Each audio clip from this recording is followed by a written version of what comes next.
అందరికీ నమస్కారం. గౌరవ పాత్రికేయులకి, ఎలక్ట్రానిక్ మీడియా, ప్రింట్ మీడియా వారికి నా నమస్కారాలు. ఈ రోజున వైసీపీ వారి కపట నాటకాన్ని రాష్ట్ర ప్రజలందరికీ తెలియాలని ఈ ప్రెస్ మీట్ ఏర్పాటు చేయడం జరుగుతుంది. ఈ రోజున జరిగిన సంఘటనలో సిగ్గుచేటు. వైసీపీ ప్రభుత్వం ఏర్పడిన తరువాత ముఖ్యమంత్రి జగన్ రెడ్డి ఆధ్వర్యంలో తొలిసారిగా ప్రజావేదికని, ప్రజల ఆస్తి ప్రజావేదికని కూల్చివేసి విధ్వంస పాలన స్టార్ట్ చేసి అమరావతిని నిర్వీర్యం చేసేదానికి కంకణం కట్టుకున్న జగన్ రెడ్డి వైసీపీ ప్రభుత్వం పూర్తిగా నాశనం చేసి, ఒకళ్ళు అమరావతి శ్మశానం అంటారు, ఒకళ్ళు బ్రహ్మరావతి అంటారు, ఒకళ్ళు కమరావతి అంటారు. ఇష్టానుసారం మాట్లాడి అభివృద్ధి అప్పటికే 29 టవర్లు నిర్మించారు గౌరవ ముఖ్యమంత్రి చంద్రబాబు నాయుడు గారు.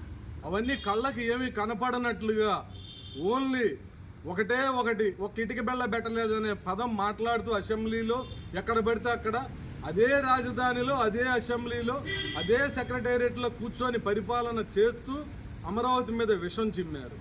ఈ రోజున పెనుమాక వెళ్లేందుకు బయలుదేరి ఉండవల్లి దగ్గర వారు చేసిన కపట నాటకాలన్నీ రాష్ట్ర ప్రజలందరూ చూశారు. వారికి అసలు అమరావతిలో అడుగుపెట్టే అర్హత ఉందా? రాజధాని రైతులు 1631 రోజులు ఉద్యమం చేసి నానా కష్టపడి అమరావతిని నిలుపుకుందామని ప్రయత్నాలు చేస్తే వారిని మానసిక క్షోభకు గురి చేసి, వారి మీద కేసులు చేసి, దాడులు పెట్టి మహిళల్ని బూట్కాలతో తన్నించిన చరిత్ర ఎవరిదైనా ఉందంటే జగన్మోహన్ రెడ్డిదే. ఆ చరిత్ర అంతా ప్రజలు ఎప్పటికీ మర్చిపోలా.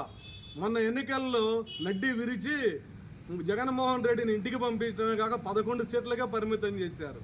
అయినా వైసీపీ వాళ్ళకి ఎటువంటి బుద్ధి ఇప్పటికీ రాలా. 2 సంవత్సరాలు పాలన పూర్తయింది కూటమి ప్రభుత్వం. ముఖ్యమంత్రి చంద్రబాబు నాయుడు గారి ఆధ్వర్యంలో, ప్రధాని మోడీ గారి ఆశీస్సులతోటి. అయినా మళ్ళీ బిగినైంది 2 సంవత్సరాల తర్వాత. ఎన్నికలు మరో 3 సంవత్సరాల్లో ఉన్నాయనంగా రాజధాని అంతర్జాతీయ స్థాయిలో కీర్తి ప్రతిష్టలు వస్తున్న నేపథ్యంలో అనేక సంస్థలు రాజధానిలోకి, ఇంటర్నేషనల్ సంస్థలన్నీ వస్తున్నాయి. అసెంబ్లీ, సెక్రటేరియట్, హైకోర్టు నిర్మాణాలు శరవేగంగా వెళ్తున్నాయి. హోటల్స్ స్టార్ట్ అవుతున్నాయి. స్కూల్స్, ఇంటర్నేషనల్ స్కూల్స్ ఎన్నో వస్తున్నాయి. సెంట్రల్ గవర్నమెంట్ ఇన్స్టిట్యూషన్స్కి మొన్న కేంద్ర ప్రభుత్వం ఆమోదం తెలిపింది. ఆర్బీఐ వస్తుంది.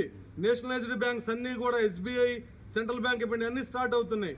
ఇవన్నీ చూసి ఇక కూటమి ప్రభుత్వం ఇంకొక 20 ఏళ్ళు దాకా ఈ రాష్ట్రంలో ఉంటుందన్న దృక్పథంతో ఓర్చుకోలేక కళ్ళబొల్లి మాటలతోటి మళ్ళీ రైతులు మమ్మల్ని పిలిచారనే నినాదంతో ఈ రోజున బయలుదేరితే అమరావతి రైతులు మిమ్మల్ని ఏమీ చేయగలేదు. ఇవాళ చాలా చిన్నగా మీకు ట్రీట్మెంట్ ఇచ్చారు. ఈ రోజున వారు మిమ్మల్ని రానిలేదు. అంతవరకే మీరు చేసిన ఘోరాలు, నేరాల కంటే 230 మంది రాజధాని రైతులు అసూలు బాశారు. వారి మరణానికి కారణం జగన్మోహన్ రెడ్డి గారు, వైసీపీ పార్టీదే. ఉద్యమం పేరుతోటి ఎక్కడికి వారు న్యాయస్థానం అంటూ దేవస్థానం వెళ్ళినా కానీ దారుల్లో తీవ్ర చిత్రహింసలు, ఫంక్షన్ హాల్లో భోజనాలు పెట్టుకునేదానికి లేకుండా అవి క్యాన్సిల్ చేయించటం, 3 రాజధానుల పేరుతోటి 3 ముక్కలాటాడి సర్వనాశనం చేసి రాజధాని శ్మశానంలాగా మార్చిన ఘనత ఎవరిదైనా ఉందంటే ఒక్క జగన్మోహన్ రెడ్డి గారిదే.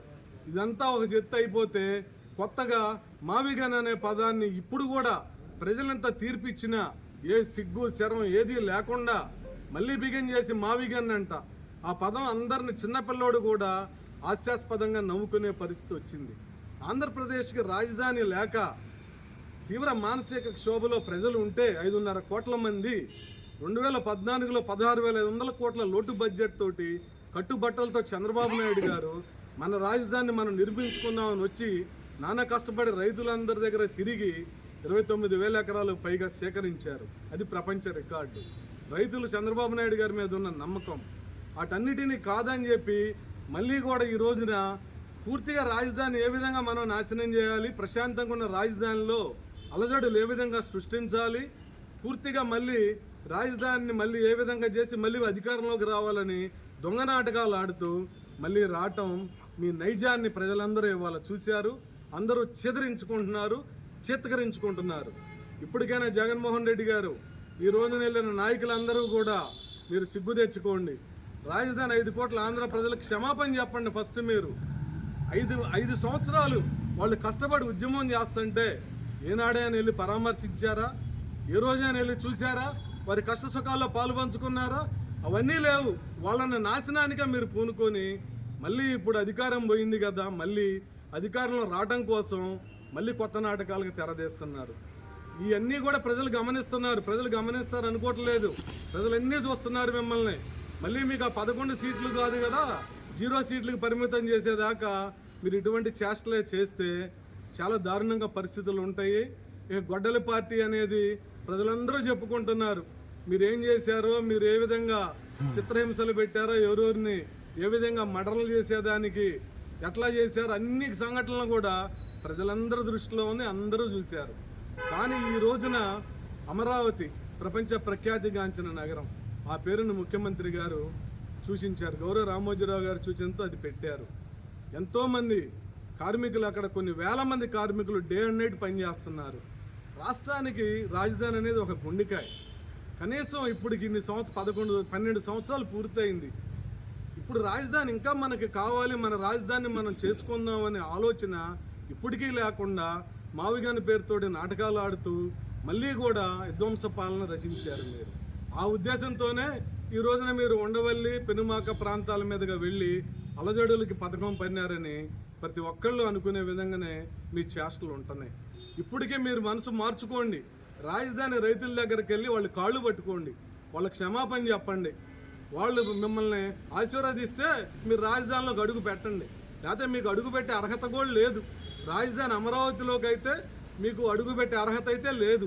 మీరు చేసిన అంత విధ్వంస పాలన రాజధానికి ఆదాయ వనరులు కూడా లేకుండా చేసి పూర్తిగా నాశనం చేశారు. ఇప్పటికీ కూడా మీరు మారే పరిస్థితి కనబడతల్లా. కొత్త నాటకాలకు మానేసి మీరు పూర్తిగా రాజధాని రైతులు కాళ్ళు పట్టుకొని క్షమాపణలు చెప్పినాకే మీరు రాజధానిలో అడుగు పెట్టాలని ఈ సందర్భంగా తెలియజేసుకుంటున్నాను.